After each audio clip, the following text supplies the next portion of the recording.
Quiero que se fije bien en esta imagen.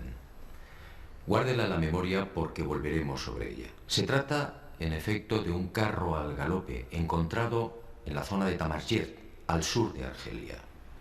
Una pintura como otras que iremos viendo, que guarda una estrecha relación con la historia que quiero contarle. Otra historia oficialmente imposible, que no será del agrado de los arqueólogos ortodoxos. Pero la verdad, como usted sabe muy bien, no es patrimonio de nadie. Sígame y juzgue por sí mismo.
Keops, Kefren, Micelinos, el símbolo de Egipto, la última de las 7 maravillas del mundo antiguo, y sobresaliendo como una reina Keops, la Gran Pirámide.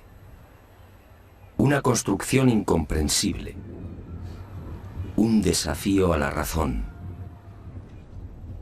una obra que provoca vértigo. ¿Quién la levantó y sobre todo cómo? Keops reúne 3 millones de bloques de piedra caliza y granítica. Bloques que oscilan entre 2 y 40 toneladas de peso. Bloques tallados con tal precisión que no permiten el paso de una hoja de papel. Un monumento cuyo revestimiento original, hoy casi desaparecido, estaba formado por losas de caliza pulida de hasta 16 toneladas. Y a su lado, otro coloso, Kefren, casi 1.700.000 metros cúbicos de piedra. Bloques idénticos a los de Keops, con un revestimiento original de caliza pulida y granito rojo de Asuán. En su base cabrían 7 campos de fútbol. Por último, Micerinos, la más modesta pero igualmente soberbia y desconcertante. Su altura equivale a un edificio de 20 plantas. Hoy la tecnología tendría graves dificultades para alzar y depositar esos bloques de piedra.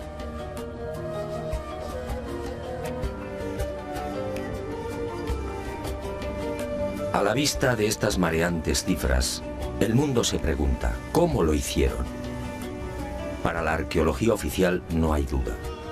Las pirámides de Giza fueron obra de los faraones y se levantaron hace 4.600 años.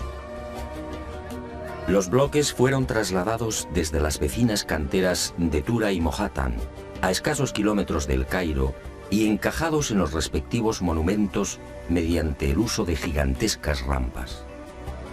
Rampas, dice la arqueología, por las que miles de obreros empujaban los bloques con el auxilio de rodillos de madera.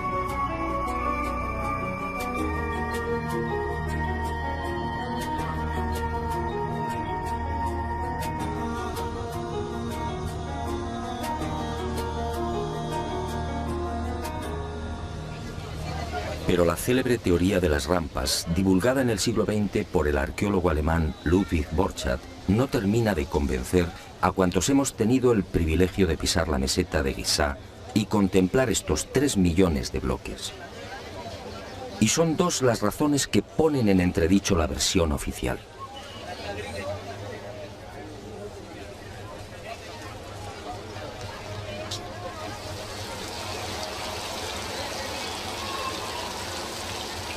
Según los arqueólogos, la Gran Pirámide fue construida por Keops, el faraón que reinó entre los años 2590 y 2567 a.C. Basta un sencillo cálculo para comprobar que en esos 23 años de reinado, los trabajadores tuvieron que mover y elevar hasta las correspondientes hiladas un total de 357 bloques por día. 357 moles de piedra con pesos que oscilan entre 2.000 y 40.000 kilos. 357 gigantescos sillares en 12 horas. Es decir, un bloque cada 2 minutos. Por mucha mano de obra que pudiera reunir Keops, la empresa en cuestión resulta más que dudosa. Y no solo por el arduo problema de organización, sino sobre todo por las evidentes dificultades técnicas a la hora de izar y encajar estos monstruos de caliza, granito y mármol. Los arqueólogos más conservadores se defienden escudándose en lo escrito por Heródoto en el siglo V a.C. Según el padre de la historia, los bloques eran levantados de grada en grada, con el concurso de una serie de máquinas formadas por maderos cortos.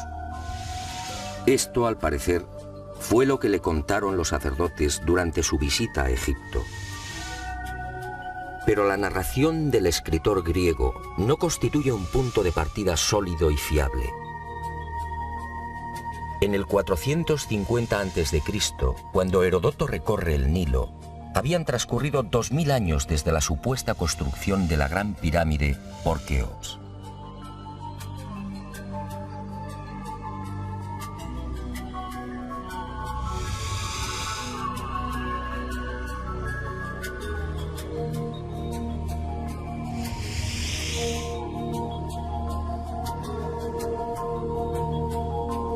Heródoto no menciona las rampas, ni se atreve tampoco con el espinoso problema de los 357 bloques por día.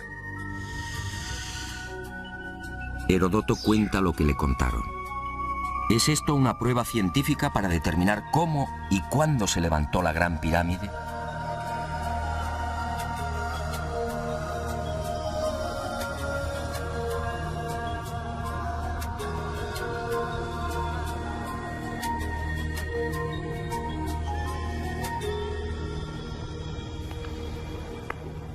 Pero existe una segunda razón de mayor calado que hace dudar de lo establecido por la arqueología.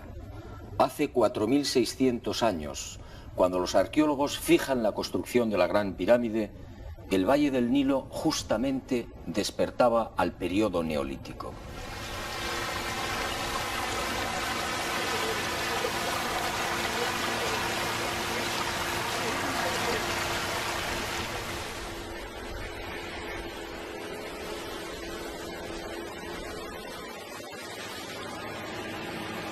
En otras palabras, tanto en el sur, en el Alto Egipto, como en las regiones del Fayum y del Delta Occidental, los habitantes malvivían en chozas de juncos y adobe.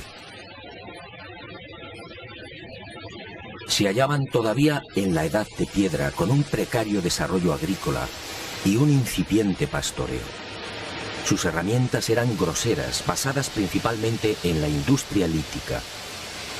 Sería 3 siglos después, hacia el 2300 a.C., cuando estos pueblos entrarían en la Edad del Bronce.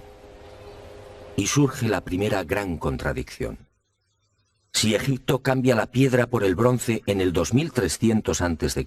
aproximadamente, ¿cómo pudieron levantar la Gran Pirámide 300 años antes? ¿Con qué herramientas? ¿Con qué clase de conocimientos? ¿Cómo explicar semejante salto cualitativo?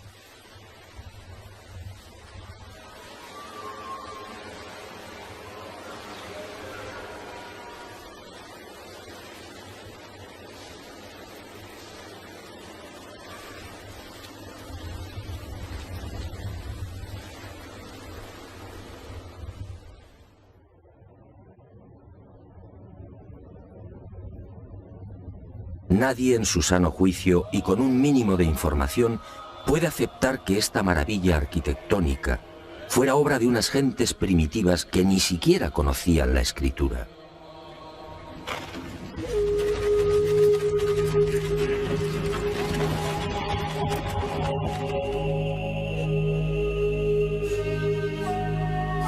El testimonio de Heródoto, en efecto, deja mucho que desear. Hoy cualquier arquitecto o ingeniero comprende de inmediato las graves dificultades técnicas que debieron superar los constructores de la Gran Pirámide. Las cámaras, galerías y los mal llamados conductos de ventilación exigen unos profundos conocimientos matemáticos y arquitectónicos.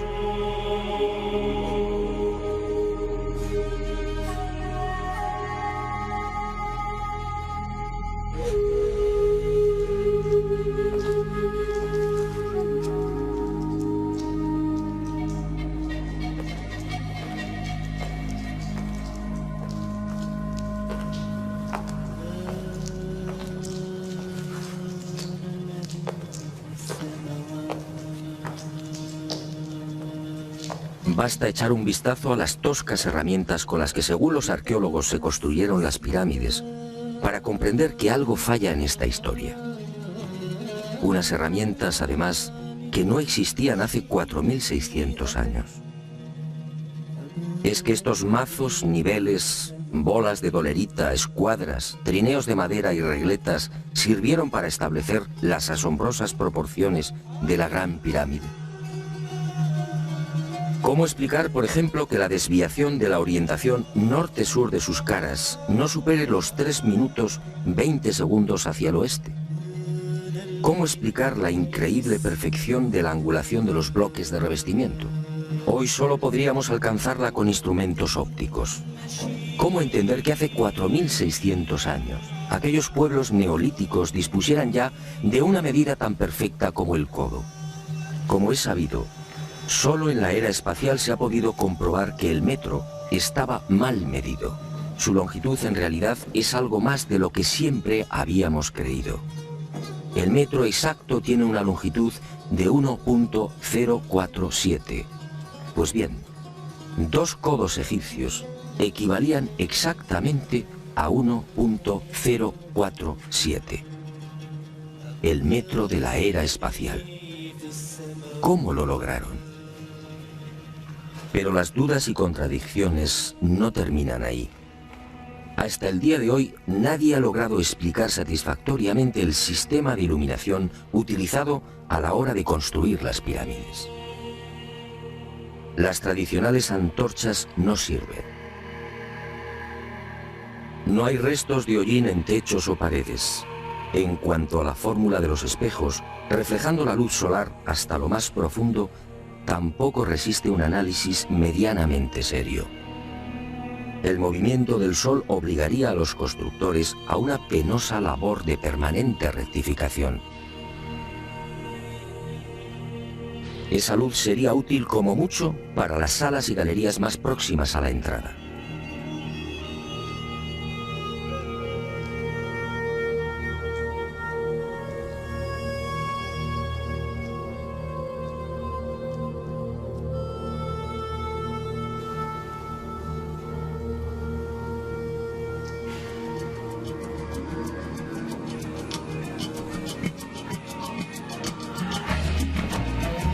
Las explicaciones de los arqueólogos tampoco convencen cuando alguien pregunta por el método utilizado para cortar los enormes bloques de granito. ¿Herramientas de cobre?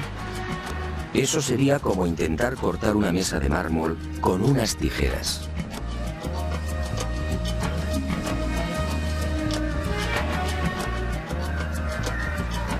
Y otro tanto sucede con el asombroso y enigmático pulido de los vasos de diorita y granito. ¿Qué clase de taladro utilizaban para que la cara interior ofrezca el mismo pulido que la exterior? ¿Cómo lo lograban si por las bocas de estos panzudos vasos no cabe siquiera la mano de un niño?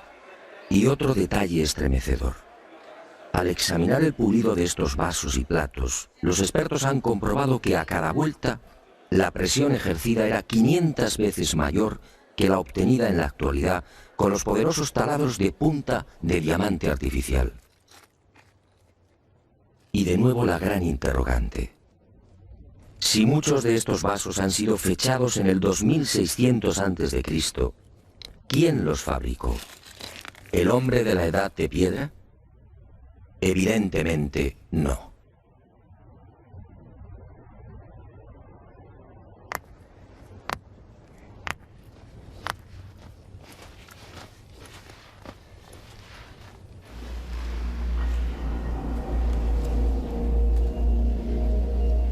¿Y quién fue capaz de un pulido como el que presenta el supuesto sarcófago de la pirámide de Keops?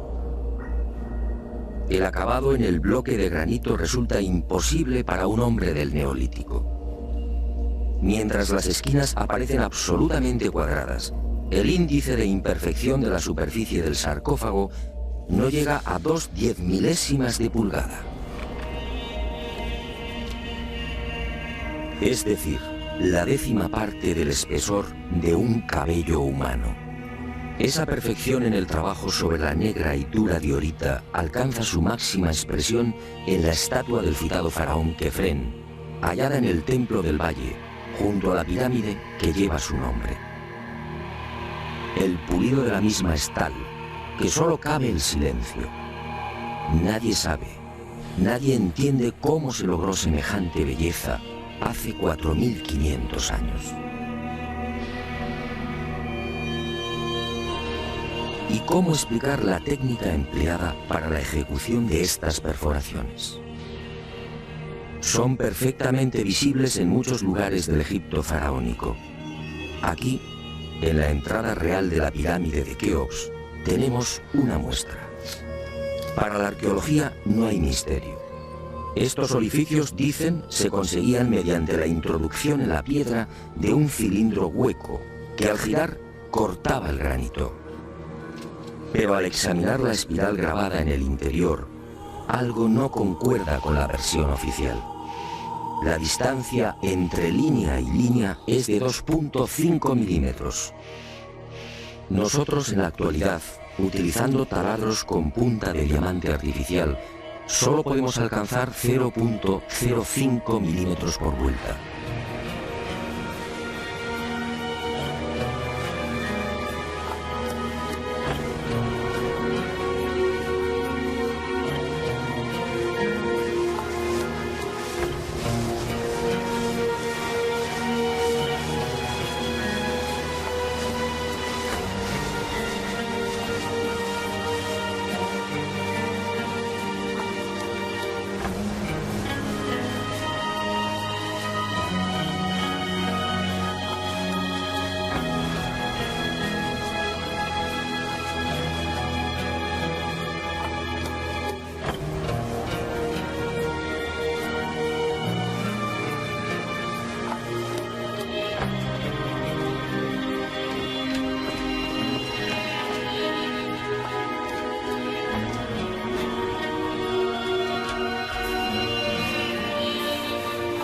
desarrollaban aquellos primitivos egipcios semejante presión y fuerza con un simple cilindro hueco.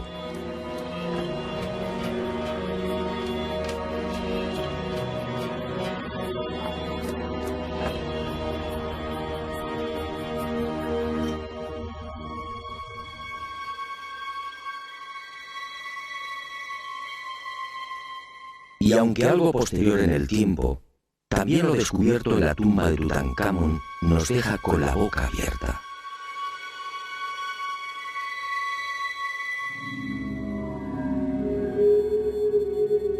Cuchillos inoxidables,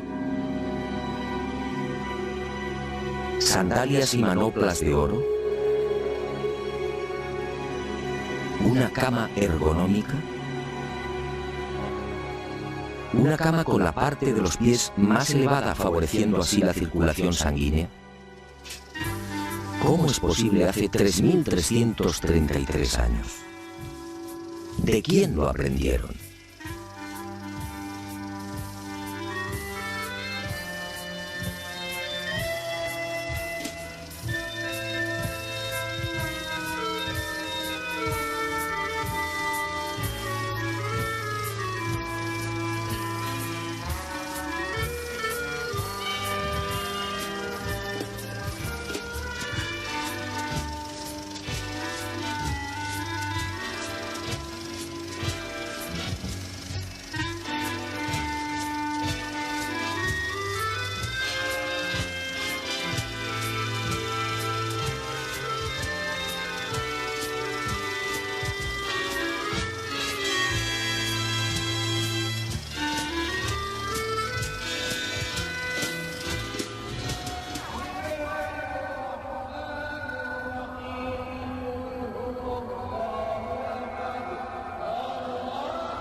Hoy, francamente, son muy pocos los que creen en la versión oficial. Hace 4.600 años, los pueblos que habitaban esta región no estaban en condiciones de imaginar siquiera este portento arquitectónico. Pero entonces, ¿quién levantó las pirámides?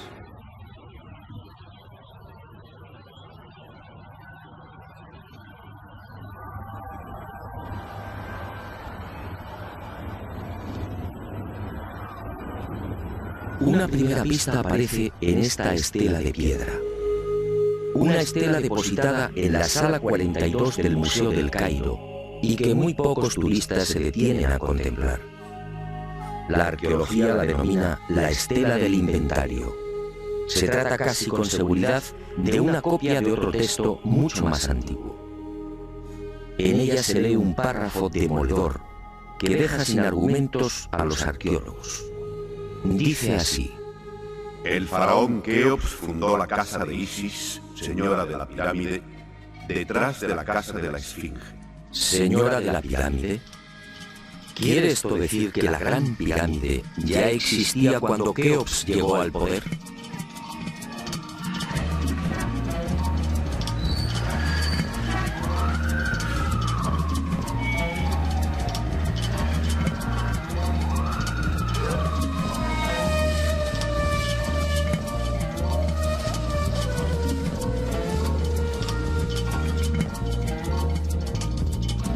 La segunda pista, mucho más espectacular, se encuentra a casi 3.000 kilómetros del Cairo. Y hacia allí nos dirigimos.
Este papiro, o lo que queda de él, recibe el nombre de Canon de Turín.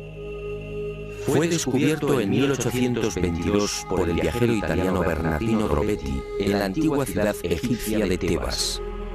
El propio Champollion lo tradujo, concediéndole una singular importancia. Pero la arqueología ha preferido ignorarlo. Y no es de extrañar a la vista de su contenido. Esta escritura hierática procede de la época del no menos célebre Ramsés II, entre los años 1290 y 1224 a.C. Para algunos, el faraón que persiguió a Moisés. En total, 160 fragmentos correspondientes a 11 hojas escritas hace 3200 años y en las que se lee una extraña lista de reyes.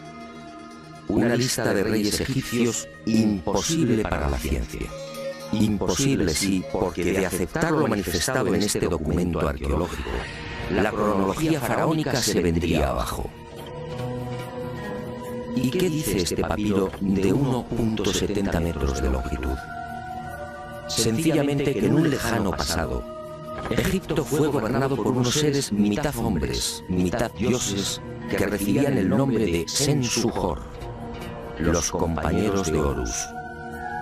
La lista de estos misteriosos reyes sitúa el primer gobierno en el Valle del Nilo, no durante el faraón Menes hace 5000 años, como afirma la arqueología, sino mucho más atrás en el tiempo, concretamente hace 11.000 años.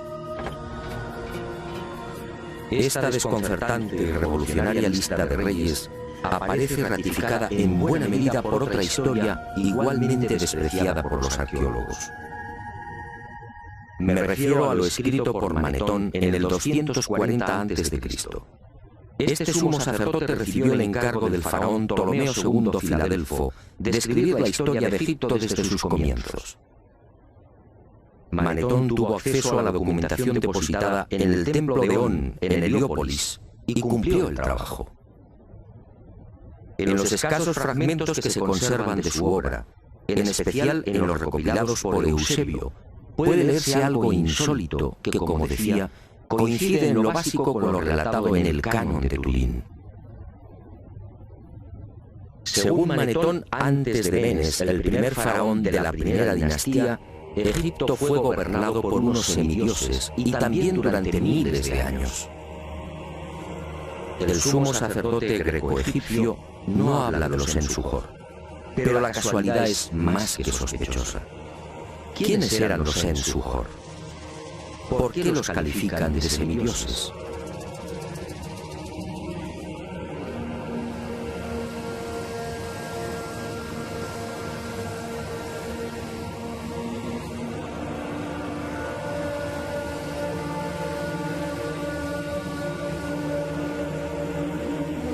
Para los arqueólogos más conservadores, los Sensuhor y la información suministrada por Manetón son pura fantasía. Y aparentemente tienen razón.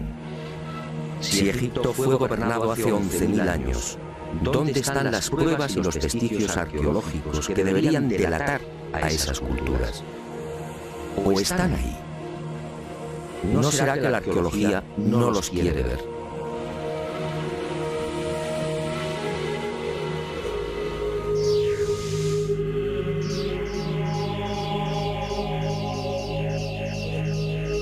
El presente descubrimiento se debe al investigador español Manuel Delgado. Él fue el primero en percatarse de lo que guarda el nuevo Museo Nubio. Todo un hallazgo que ofrecemos en primicia y que una vez más nos hace dudar de la cronología oficial.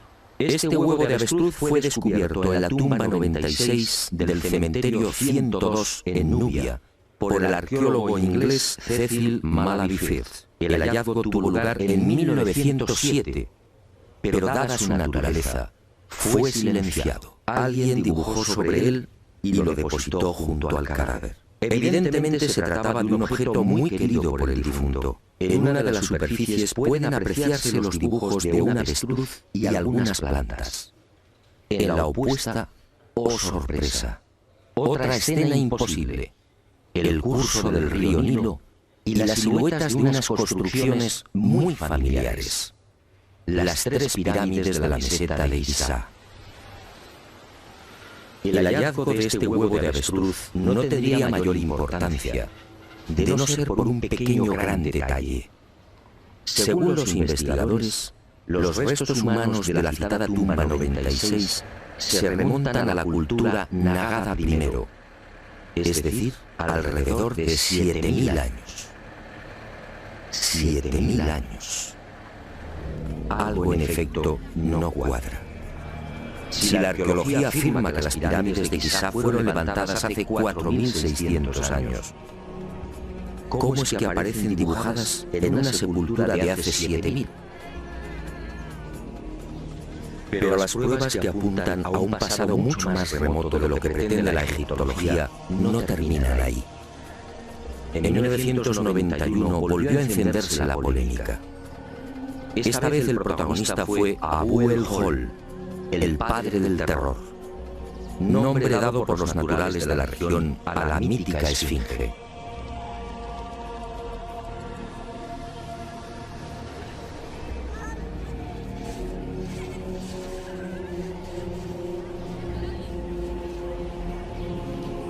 La esfinge, otro monumento emblemático de Egipto construido según la arqueología por el faraón Kefren hace 4.500 años.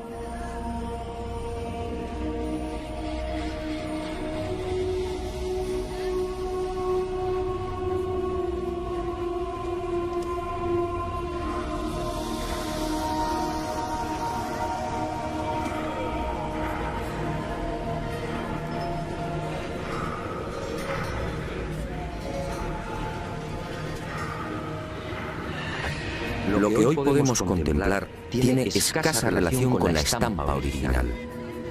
En el pasado se hallaba totalmente pintada. El cuerpo de león en rojo y el tocado de la cabeza en azul, con rayas horizontales en amarillo.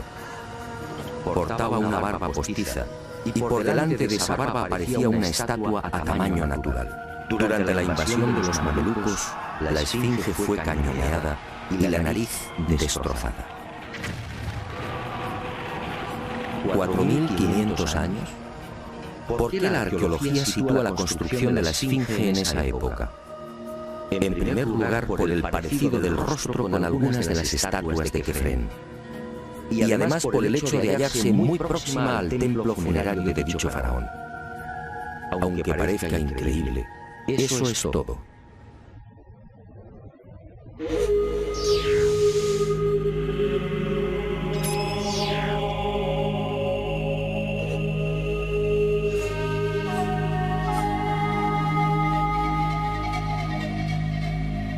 Y en 1991, como decía, los arqueólogos fueron arrinconados de nuevo contra las cuerdas. Un equipo de la Universidad de Boston, dirigido por el geólogo Robert Scott, dio a conocer un estudio que retrasaba la construcción de la esfinge en varios miles de años. Mediante la utilización de ondas sonoras y micrófonos especiales, los geólogos norteamericanos exploraron las rocas que forman parte de la esfinge. El resultado fue asombroso. La zona delantera del monumento y parte de las paredes del foso que la rodea presentan una erosión de 2 metros de profundidad provocada por las lluvias. En la época de Kefren, supuesto constructor de la esfinge, esta región era un desierto. La única explicación a esa erosión acuática hay que buscarla en un clima especialmente húmedo, entre el 5000 y el 7000 a.C. Casi mágicamente hemos llegado a un punto que ya fue contemplado en uno de los anteriores capítulos de este planeta encantado. ¿Recuerda?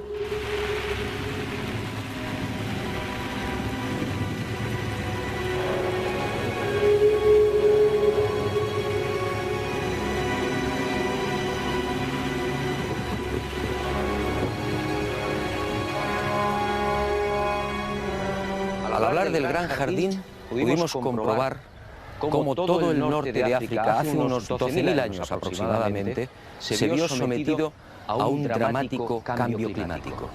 En otras palabras, la Universidad de Boston acertó.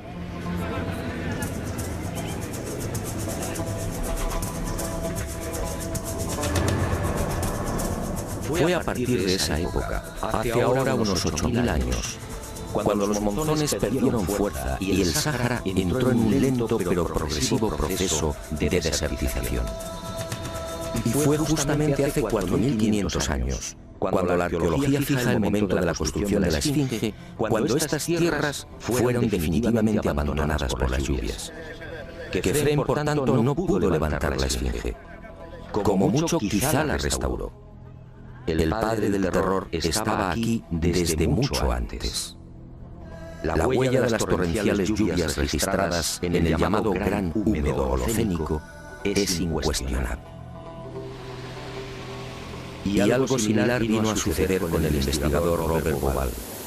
20 años antes, este ingeniero egipcio se atrevió a difundir una hipótesis que conmocionó a los seguidores y amantes del Egipto faraónico. Para Bauval, las pirámides de Giza no son construcciones aisladas. Las tres forman parte de un plan unificado minuciosamente diseñado. Y para irritación de los arqueólogos más conservadores, formuló una teoría que volvía a poner en tela de juicio la ya desacreditada cronología oficial. La tesis de Bauval es conocida como la correlación de Orión, es decir, el asombroso parecido en la disposición de Keos, Kefren y Micerinos respecto a las tres estrellas que forman el cinturón de Orión.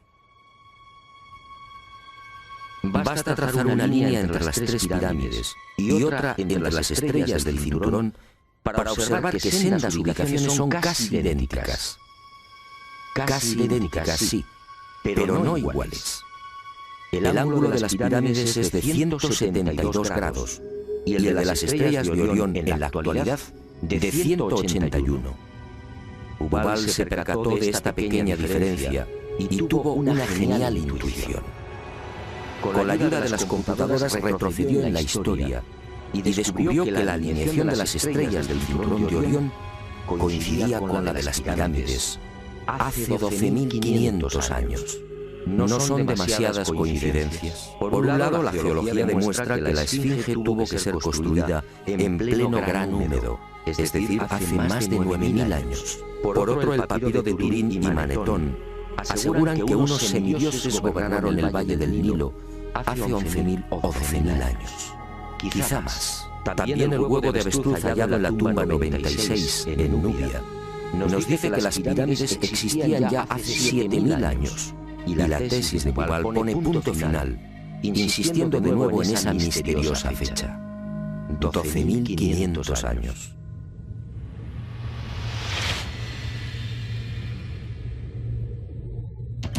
Si tres indicios constituyen una prueba, ¿qué podemos pensar cuando al menos se contabilizan 5? 5 indicios, sí, de momento.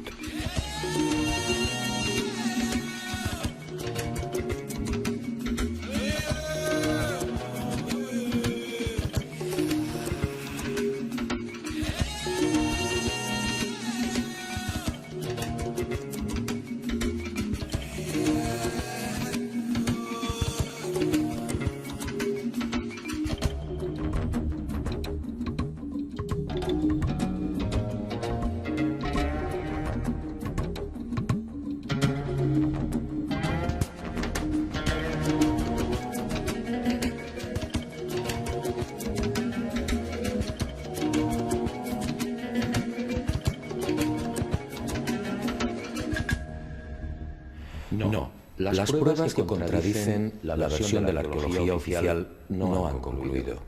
¿Recuerda usted esta pintura? Fue descubierta en el Tassili argelino. Según los arqueólogos, tiene una antigüedad aproximada de 5.500 años, probablemente mucho más. Se trata, en mi opinión, de un carro egipcio. Pero ¿cómo es posible? ¿Un carro egipcio a 2.500 kilómetros del Nilo? ¿Un carro egipcio antes de que existiera Egipto? Si la arqueología dice que el primer faraón de la primera dinastía empezó a reinar 4.920 años antes del presente, ¿cómo explicamos esta pintura, datada mucho antes? No fue la única. En mis investigaciones por el Sáhara pude descubrir cientos de ellas. En 1982, una síntesis de los trabajos de Henry Lott sacaba a la luz un total de 600 carros pintados o grabados. A estos hay que sumar otros 400, distribuidos por Mauritania, Marruecos, Argelia, Libia, Mali y Níger. Más de 1000 carros pintados o grabados a 2000, 3000 y 5000 kilómetros del Nilo. ¡Qué extraño! Carros y conductores típicamente egipcios.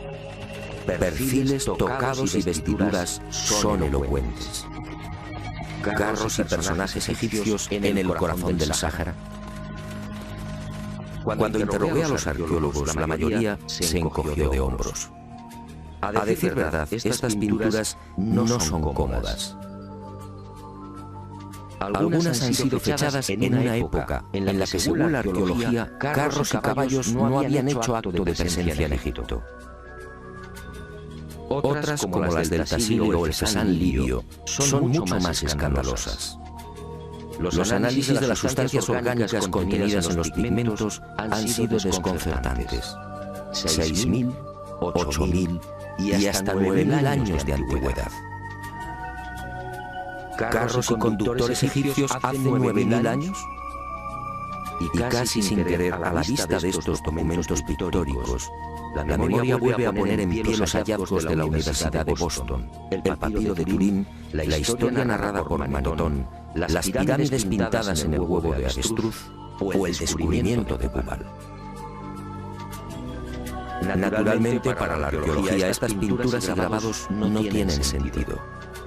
El caballo y los carros, dicen, entraron en Egipto hacia el 1700 a.C. Y lo hicieron con la invasión de los Hicsos, un pueblo procedente de la Alta Siria, que gobernó la mitad oriental del delta. Nuevo y grave error de la arqueología. El caballo y los carros, como demuestran estas pinturas y grabados, ya existían en el Sáhara mucho antes de la 13 dinastía. Otra cuestión es que no quieran reconocerlo. Y es comprensible. Si los egipcios y su cultura proceden del Sáhara, ¿en qué queda la supuesta hegemonía del Egipto faraónico?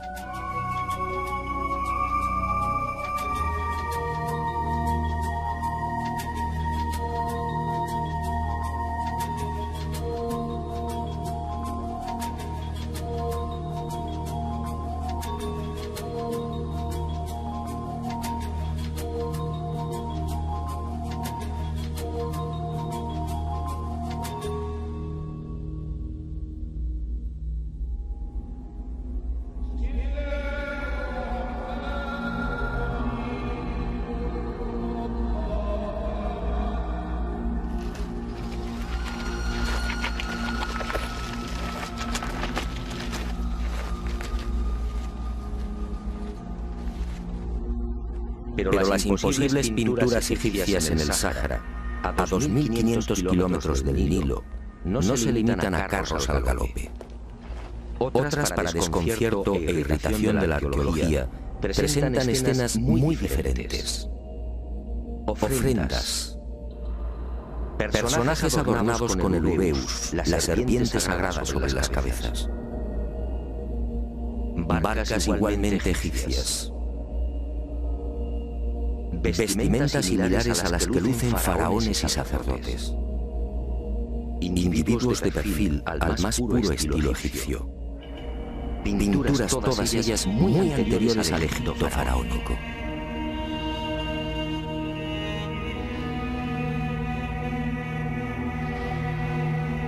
Barcas egipcias en pleno desierto. Si estas pinturas, como aseguran los confusos y confundidos arqueólogos, fueran tan solo el testimonio de la influencia de la 18 dinastía en esta remota parte del Sáhara, ¿cuál sería el sentido de las mismas? En esa época, durante la 18 dinastía, hace 3.500 años, esta zona era un desierto idéntico al que ahora vemos. Barcas en un infierno de piedra y arena. ¿Y por qué ignoran la datación? Si estas pinturas se remontan a 9.000 años, entonces las barcas sí están justificadas. En esa época, como se recordará, El Sáhara era un jardín, con ríos tan anchos y caudalosos como el actual Amazonas. Pero las extrañas coincidencias van más allá. En esta tumba, a lo largo de más de 120 metros, hace 3.100 años, Ramsés III mandó pintar lo que se conoce como el Libro de las Puertas, una especie de cartografía del más allá, una síntesis de la religión del inframundo, la religión del río infernal, la religión que partió del Sáhara y que posteriormente, con las migraciones, apareció entre los guanches, los íberos y los etruscos. ¿Casualidad? ¿Y qué decir de los cientos de representaciones de la vaca sagrada Hathor, del buey Apis o del carnero Amón, todos egipcios con el disco solar entre los cuernos? ¿Cómo explicar que estas mismas imágenes podamos encontrarlas en las pinturas y grabados rupestres de Marruecos, Libia o Argelia? Grabados y pinturas, no lo olvidemos, de 9.000, 10.000 y 12.000 años de antigüedad. Es decir, muy anteriores a los bóvidos egipcios. Para el que lo quiera ver, está muy claro. El dios Sol o Amón-Ra de los egipcios, el Achamón de los guanches o el Baal-Jamón de los fenicios tienen un origen común: el profundo y olvidado Sáhara.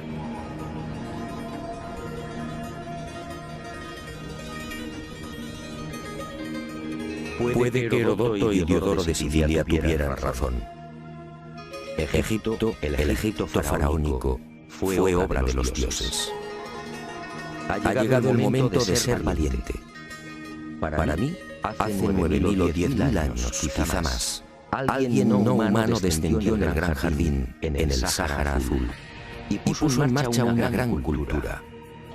Una civilización intuida en una lengua, una religión y unas costumbres comunes.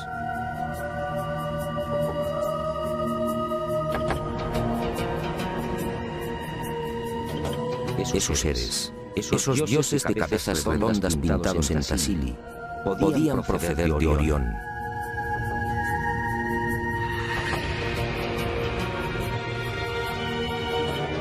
Y ellos, o sus descendientes, levantaron estas magníficas e imposibles construcciones.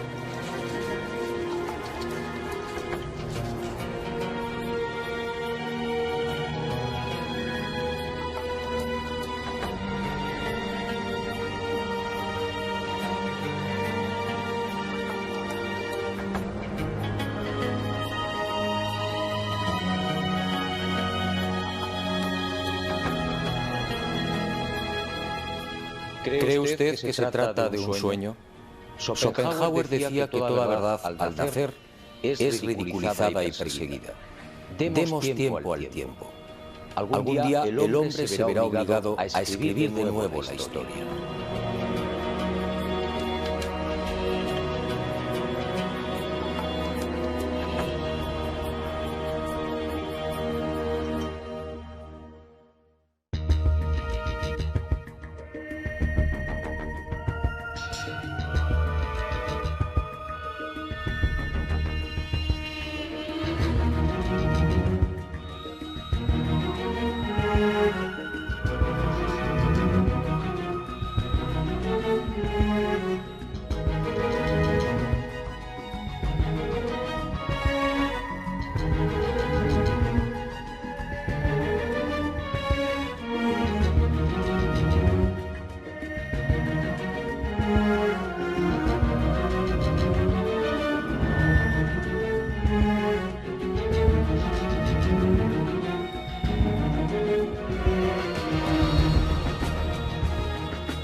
invasión de los mamelucos, la esfinge fue cañoneada y la nariz destrozada.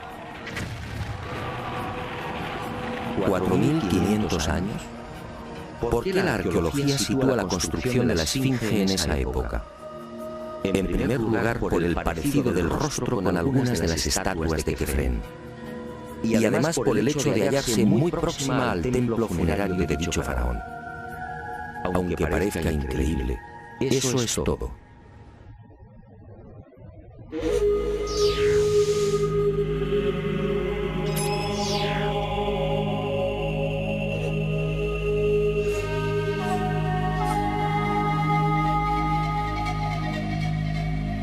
Y en 1991, como decía, los arqueólogos fueron arrinconados de nuevo contra las cuerdas. Un equipo de la Universidad de Boston, dirigido por el geólogo Robert Scott, dio a conocer un estudio que retrasaba la construcción de la esfinge en varios miles de años. Mediante la utilización de ondas sonoras y micrófonos especiales, los geólogos norteamericanos exploraron las rocas que forman parte de la esfinge. El resultado fue asombroso. La zona delantera del monumento y parte de las paredes del foso que la rodea presentan una erosión de 2 metros de profundidad provocada por las lluvias. En la época de Kefren, supuesto constructor de la esfinge, esta región era un desierto. La única explicación a esa erosión acuática hay que buscarla en un clima especialmente húmedo, entre el 5000 y el 7000 a.C.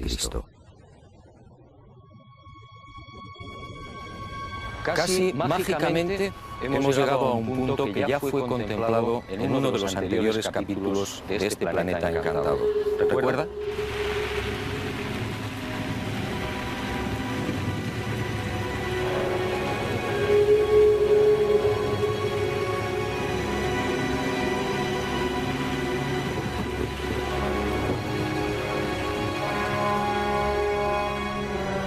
Al hablar del Gran Jardín, pudimos comprobar cómo todo el norte de África hace unos 12.000 años aproximadamente se vio sometido a un dramático cambio climático. En otras palabras, la Universidad de Boston acertó.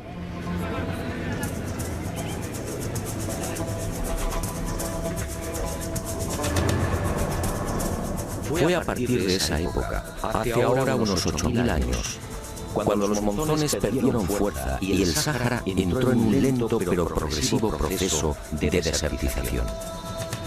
Y fue justamente hace 4.500 años, cuando la arqueología fija el momento de la construcción de la esfinge, cuando estas tierras fueron definitivamente abandonadas por las lluvias. Kefren, por tanto, no pudo levantar la esfinge. Como mucho, quizá la restauró. El padre del terror estaba aquí desde mucho antes. La huella de las torrenciales lluvias registradas en el llamado Gran Húmedo Holocénico es incuestionable. Y algo similar vino a suceder con el investigador Robert Bauval.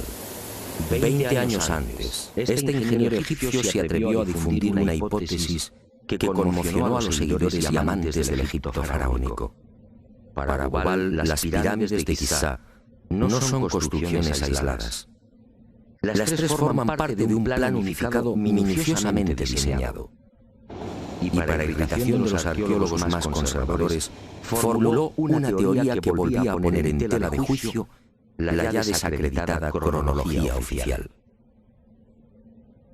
La tesis de Bauval es conocida como la correlación de Orión, es decir, el asombroso parecido en la disposición de Keos, Kefren y Micerinos respecto a las 3 estrellas que forman el cinturón de Orión. Basta trazar una línea entre las 3 pirámides y otra entre las estrellas del cinturón para observar que sendas ubicaciones son casi idénticas. Casi idénticas, sí, pero no iguales.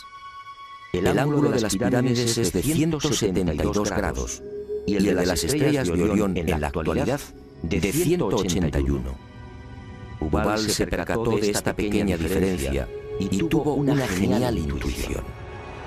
Con la ayuda de las computadoras retrocedió en la historia y descubrió que la alineación de las estrellas del cinturón de Orión coincidía con la de las pirámides hace 12.500 años. No son demasiadas coincidencias. Por un lado, la geología demuestra que la Esfinge tuvo que ser construida en pleno gran húmedo, es decir, hace más de 9.000 años. Por otro, el papiro de Turín y Manetón aseguran que unos semidioses gobernaron el valle del Nilo hace 11.000 o 12.000 años. Quizá más. También el huevo de avestruz hallado en la tumba 96 en Nubia nos dice que las pirámides existían ya hace 7.000 años. Y la tesis de Duval pone punto final, insistiendo de nuevo en esa misteriosa fecha. 12.500 años.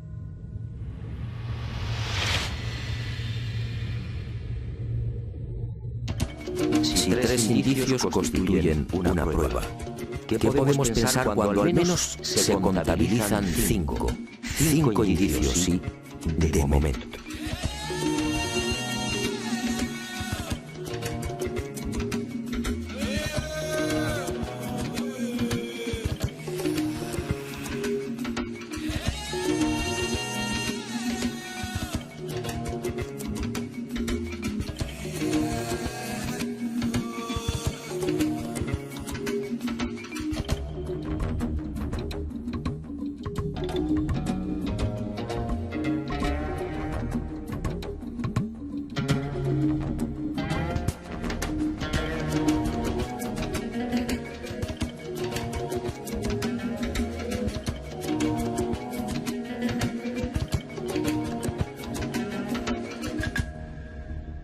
No, las pruebas que contradicen la versión de la arqueología oficial no han concluido. ¿Recuerda usted esta pintura? Fue descubierta en el Tassili argelino. Según los arqueólogos, tiene una antigüedad aproximada de 5.500 años, probablemente mucho más. Se trata, en mi opinión, de un carro egipcio. Pero ¿cómo es posible? ¿Un carro egipcio a 2.500 kilómetros del Nilo? ¿Un carro egipcio antes de que existiera Egipto? Si la arqueología dice que el primer faraón de la primera dinastía empezó a reinar 4.920 años antes del presente, ¿cómo explicamos esta pintura, datada mucho antes? No fue la única.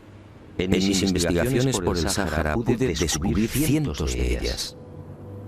En 1982, una síntesis de los trabajos de Henry Lott sacaba a la luz un total de 600 carros pintados o grabados. A estos hay que sumar otros 400, distribuidos por Mauritania, Marruecos, Argelia, Libia, Mali y Níger. Más de 1.000 carros pintados o grabados a 2.000, 3.000 y 5.000 kilómetros del Nilo. ¡Qué extraño! Carros y conductores típicamente egipcios. Perfiles, tocados y vestiduras son elocuentes. Carros y personajes egipcios en el corazón del Sáhara. Cuando interrogué a los arqueólogos, por mucha mano de obra que pudiera reunir Keops, la empresa en cuestión resulta más que dudosa. Y no solo por el arduo problema de organización, sino sobre todo por las evidentes dificultades técnicas a la hora de izar y encajar estos monstruos de caliza, granito y mármol. Los arqueólogos más conservadores se defienden escudándose en lo escrito por Heródoto en el siglo V a.C. Según el padre de la historia, los bloques eran levantados de grada en grada con el concurso de una serie de máquinas formadas por maderos cortos.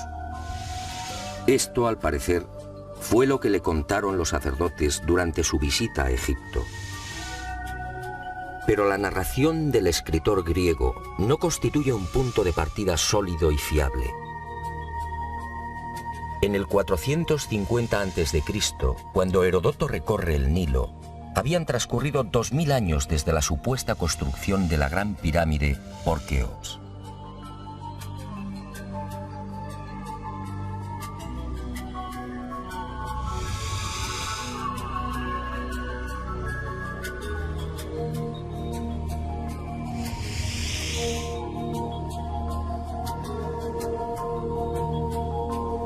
Heródoto no menciona las rampas, ni se atreve tampoco con el espinoso problema de los 357 bloques por día. Heródoto cuenta lo que le contaron. ¿Es esto una prueba científica para determinar cómo y cuándo se levantó la Gran Pirámide?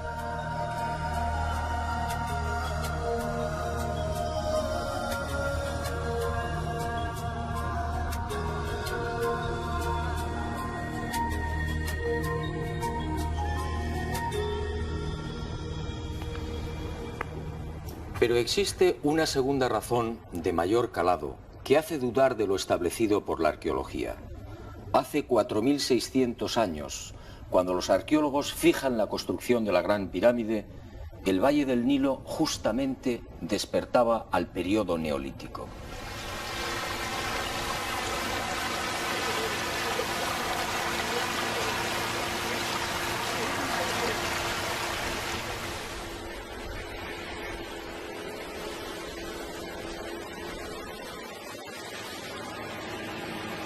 En otras palabras, tanto en el sur, en el Alto Egipto, como en las regiones del Fayum y del Delta Occidental, los habitantes malvivían en chozas de juncos y adobe. Se hallaban todavía en la Edad de Piedra, con un precario desarrollo agrícola y un incipiente pastoreo. Sus herramientas eran groseras, basadas principalmente en la industria lítica. Sería 3 siglos después, hacia el 2300 a.C., cuando estos pueblos entrarían en la Edad del Bronce. Y surge la primera gran contradicción. Si Egipto cambia la piedra por el bronce en el 2300 a.C. aproximadamente, ¿cómo pudieron levantar la Gran Pirámide 300 años antes? ¿Con qué herramientas? ¿Con qué clase de conocimientos? ¿Cómo explicar semejante salto cualitativo?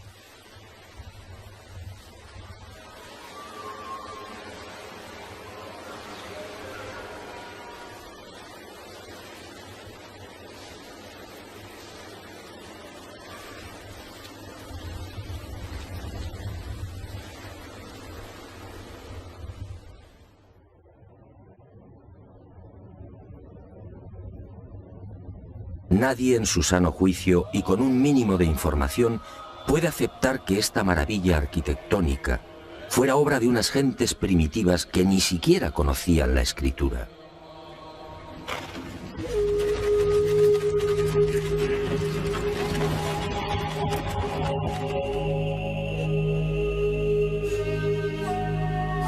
El testimonio de Heródoto, en efecto, deja mucho que desear. Hoy cualquier arquitecto o ingeniero comprende de inmediato las graves dificultades técnicas que debieron superar los constructores de la Gran Pirámide. Las cámaras, galerías y los mal llamados conductos de ventilación exigen unos profundos conocimientos matemáticos y arquitectónicos.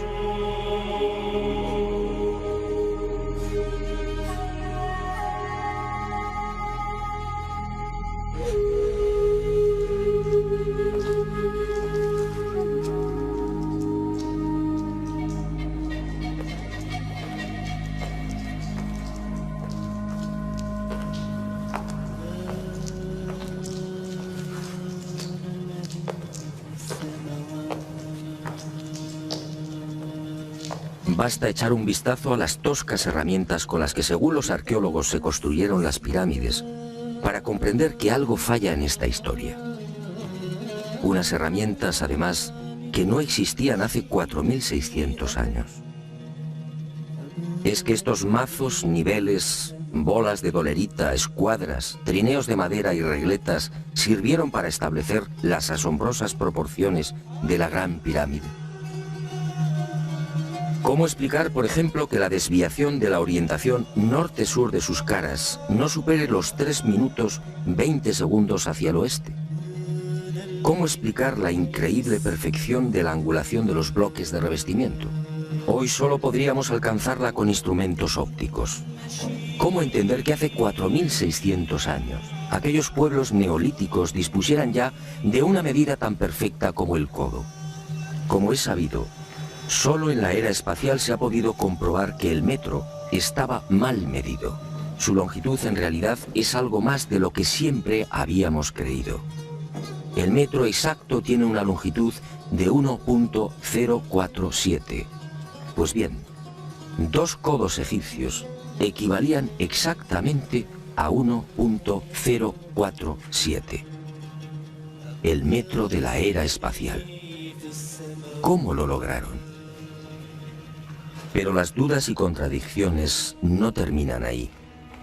Hasta el día de hoy, nadie ha logrado explicar satisfactoriamente el sistema de iluminación utilizado a la hora de construir las pirámides. Las tradicionales antorchas no sirven. No hay restos de hollín en techos o paredes. En cuanto a la fórmula de los espejos, reflejando la luz solar hasta lo más profundo, tampoco resiste un análisis medianamente serio.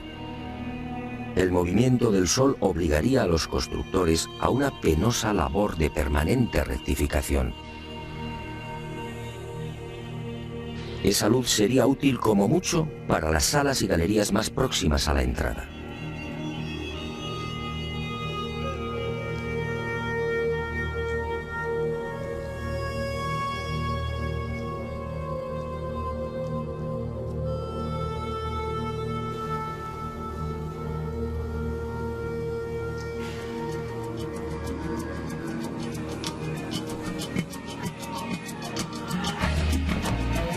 Las explicaciones de los arqueólogos tampoco convencen cuando alguien pregunta por el método utilizado para cortar los enormes bloques de granito.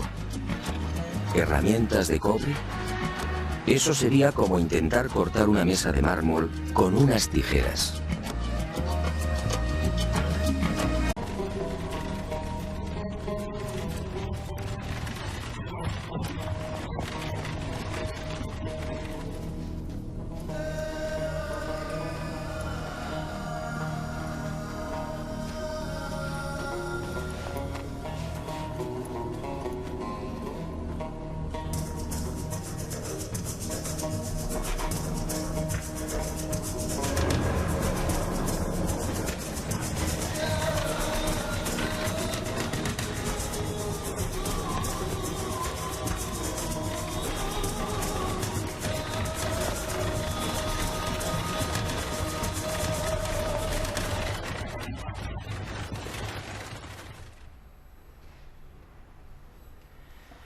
Quiero que se fije bien en esta imagen. Guárdela en la memoria porque volveremos sobre ella. Se trata, en efecto, de un carro al galope encontrado en la zona de Tamarjet, al sur de Argelia. Una pintura como otras que iremos viendo, que guarda una estrecha relación con la historia que quiero contarle. Otra historia oficialmente imposible, que no será del agrado de los arqueólogos ortodoxos. Pero la verdad, como usted sabe muy bien, no es patrimonio de nadie. Sígame y juzgue por sí mismo.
Keops, Kefren, Micelinos, el símbolo de Egipto, la última de las 7 maravillas del mundo antiguo, y sobresaliendo como una reina Keops, la Gran Pirámide.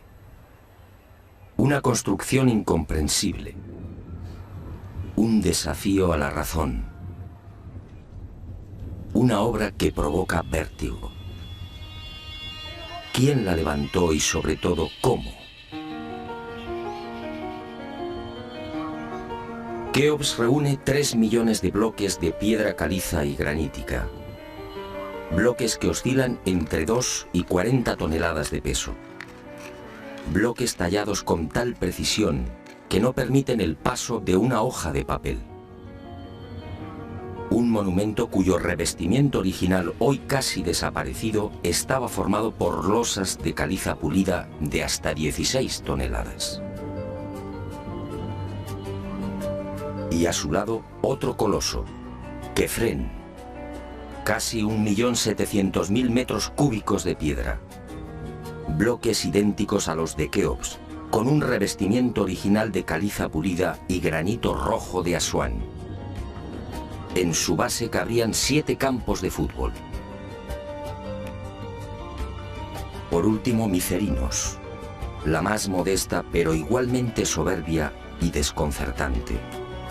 Su altura equivale a un edificio de 20 plantas. Hoy la tecnología tendría graves dificultades para alzar y depositar esos bloques de piedra.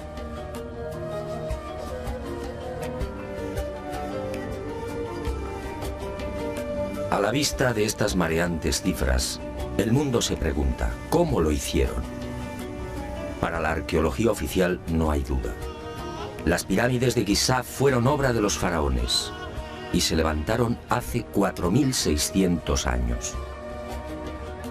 Los bloques fueron trasladados desde las vecinas canteras de Tura y Mohatan, a escasos kilómetros del Cairo, y encajados en los respectivos monumentos mediante el uso de gigantescas rampas. Rampas, dice la arqueología, por las que miles de obreros empujaban los bloques con el auxilio de rodillos de madera.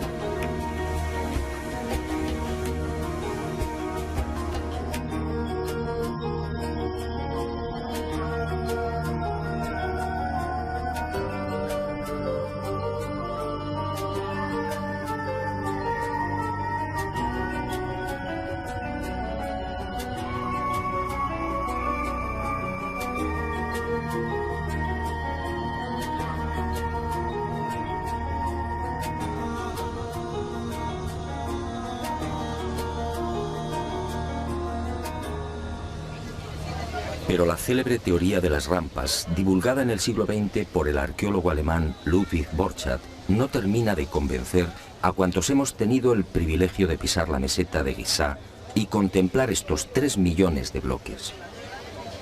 Y son 2 las razones que ponen en entredicho la versión oficial.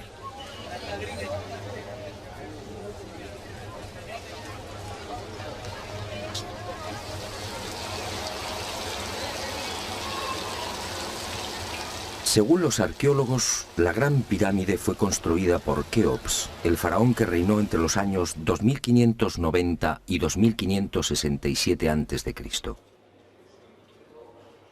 Basta un sencillo cálculo para comprobar que en esos 23 años de reinado, los trabajadores tuvieron que mover y elevar hasta las correspondientes hiladas un total de 357 bloques por día. 357 moles de piedra con pesos que oscilan entre 2.000 y 40.000 kilos. 357 gigantescos sillares en 12 horas. Es decir, un bloque cada 2 minutos.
Este papiro, o lo que queda de él, recibe el nombre de Canon de Turín.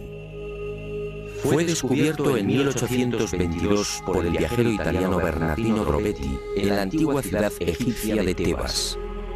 El propio Champollion lo tradujo, concediéndole una singular importancia. Pero la arqueología ha preferido ignorarlo. Y no es de extrañar a la vista de su contenido. Esta escritura hierática procede de la época del no menos célebre Ramsés II, entre los años 1290 y 1224 a.C. Para algunos, el faraón que persiguió a Moisés. En total, 160 fragmentos correspondientes a 11 hojas escritas hace 3200 años y en las que se lee una extraña lista de reyes. Una lista de reyes egipcios imposible para la ciencia. Imposible, sí, porque de aceptar lo manifestado en este documento arqueológico, la cronología faraónica se vendría abajo. ¿Y qué dice este papiro de 1,70 metros de longitud?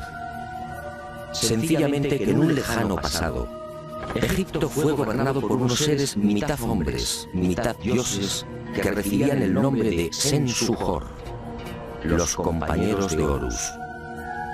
La lista de estos misteriosos reyes sitúa el primer gobierno en el Valle del Nilo, no durante el faraón Menes hace 5000 años como afirma la arqueología, sino mucho más atrás en el tiempo, concretamente hace 11.000 años.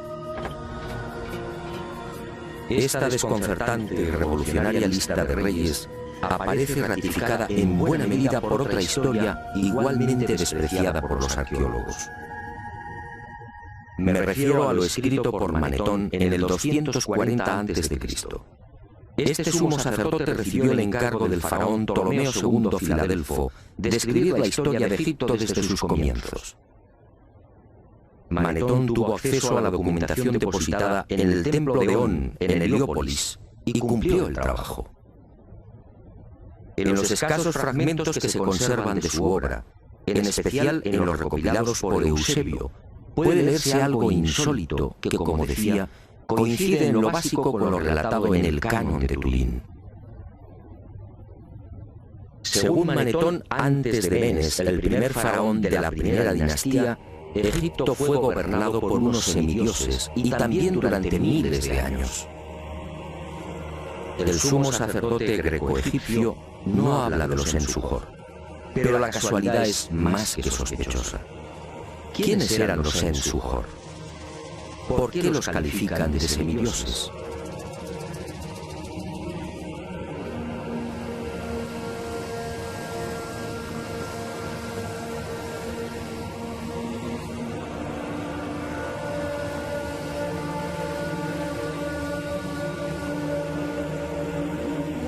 Para los arqueólogos más conservadores, los Sensuhor y la información suministrada por Manetón son pura fantasía. Y aparentemente tienen razón. Si Egipto fue gobernado hace 11.000 años, ¿dónde están las pruebas y los vestigios arqueológicos que deberían delatar a esas culturas? ¿O están ahí? ¿No será que la arqueología no los quiere ver?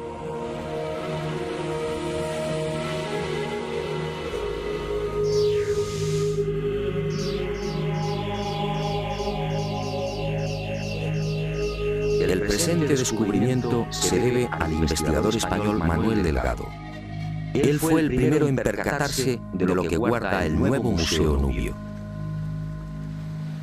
Todo un hallazgo que ofrecemos en primicia y que una vez más nos hace dudar de la cronología oficial. Este huevo de avestruz fue descubierto en la tumba 96 del cementerio 102 en Nubia por el arqueólogo inglés Cecil Malaby Firth. El hallazgo tuvo lugar en 1907, pero dada su naturaleza, fue silenciado. Alguien dibujó sobre él y lo depositó junto al cadáver. Evidentemente se trataba de un objeto muy querido por el difunto. En una de las superficies pueden apreciarse los dibujos de una avestruz y algunas plantas. En la opuesta, oh sorpresa, otra escena imposible. El curso del río Nilo y las siluetas de unas construcciones muy familiares. Las 3 pirámides de la meseta de Giza. El hallazgo de este huevo de avestruz no tendría mayor importancia, de no ser por un pequeño gran detalle. Según los investigadores, los restos humanos de la citada tumba 96 se remontan a la cultura Nagada I, es decir, alrededor de 7.000 años. 7.000 años. Algo en efecto no cuadra. Si la arqueología afirma que las pirámides de Giza fueron levantadas hace 4.600 años, ¿cómo es que aparecen dibujadas en una sepultura de hace 7.000? Pero las pruebas que apuntan a un pasado mucho más remoto de lo que pretende la egiptología no terminan ahí. En 1991 volvió a encenderse la polémica. Esta vez el protagonista fue Abu el-Hol, el padre del terror, nombre dado por los naturales de la región a la mítica esfinge.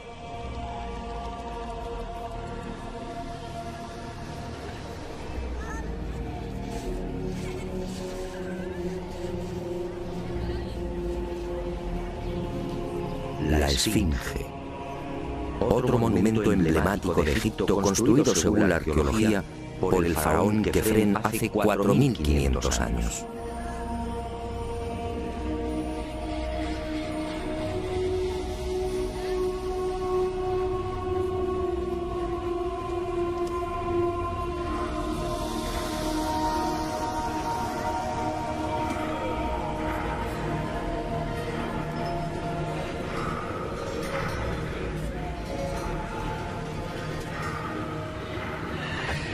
Lo que hoy podemos contemplar tiene escasa relación con la estampa original.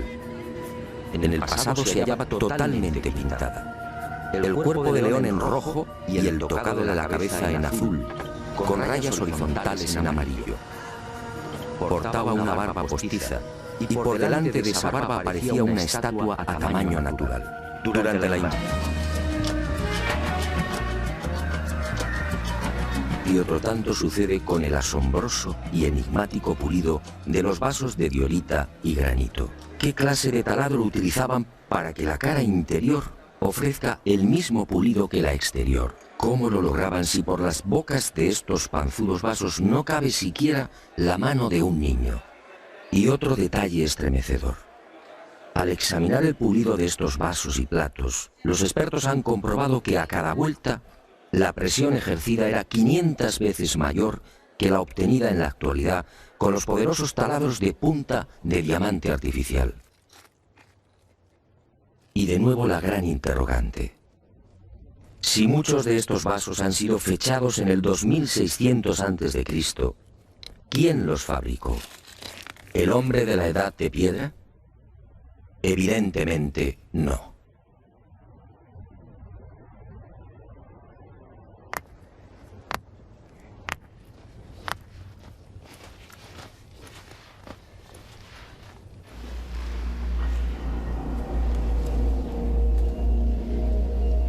¿Y quién fue capaz de un pulido como el que presenta el supuesto sarcófago de la pirámide de Keops? El acabado en el bloque de granito resulta imposible para un hombre del Neolítico. Mientras las esquinas aparecen absolutamente cuadradas, el índice de imperfección de la superficie del sarcófago no llega a 2/10 de pulgada.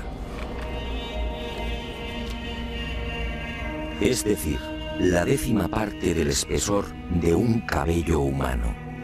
Esa perfección en el trabajo sobre la negra y dura diorita alcanza su máxima expresión en la estatua del citado faraón Kefren, hallada en el Templo del Valle, junto a la pirámide que lleva su nombre.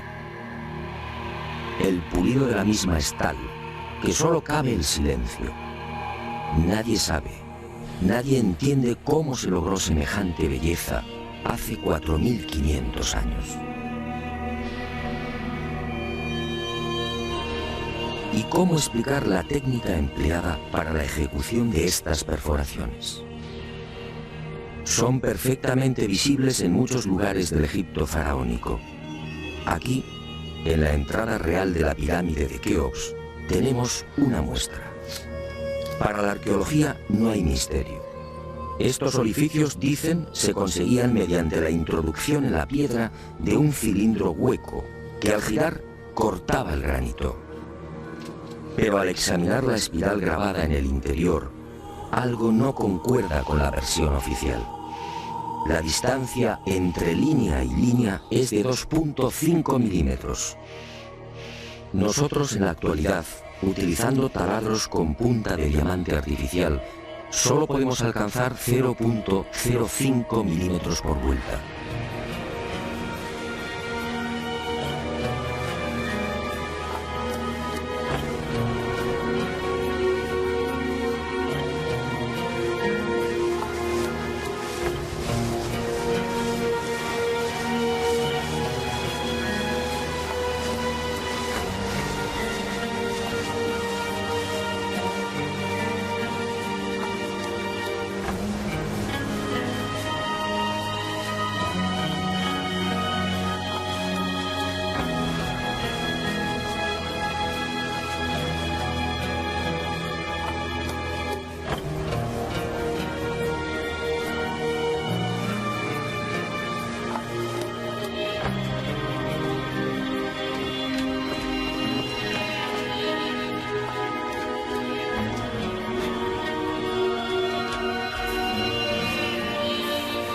Cómo desarrollaban aquellos primitivos egipcios semejante presión y fuerza con un simple cilindro hueco.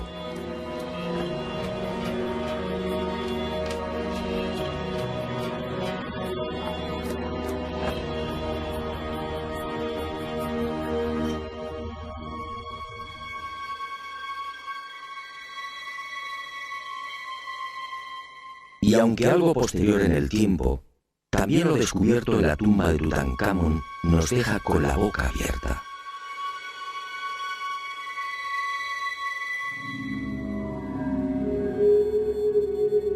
Cuchillos inoxidables, sandalias y manoplas de oro, una cama ergonómica, una cama con la parte de los pies más elevada, favoreciendo así la circulación sanguínea. ¿Cómo es posible hace 3.333 años? ¿De quién lo aprendieron?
Hoy, francamente, son muy pocos los que creen en la versión oficial.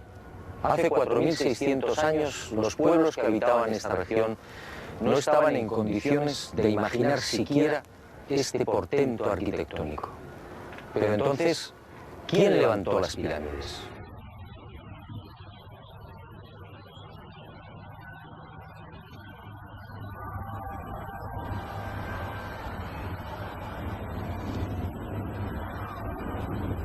Una primera pista aparece en esta estela de piedra. Una estela depositada en la sala 42 del Museo del Cairo y que muy pocos turistas se detienen a contemplar. La arqueología la denomina la estela del inventario. Se trata casi con seguridad de una copia de otro texto mucho más antiguo. En ella se lee un párrafo demoledor que deja sin argumentos a los arqueólogos. Dice así: El faraón Keops fundó la casa de Isis, señora de la pirámide, detrás de la casa de la Esfinge. ¿Señora de la pirámide? ¿Quiere esto decir que la Gran Pirámide ya existía cuando Keops llegó al poder?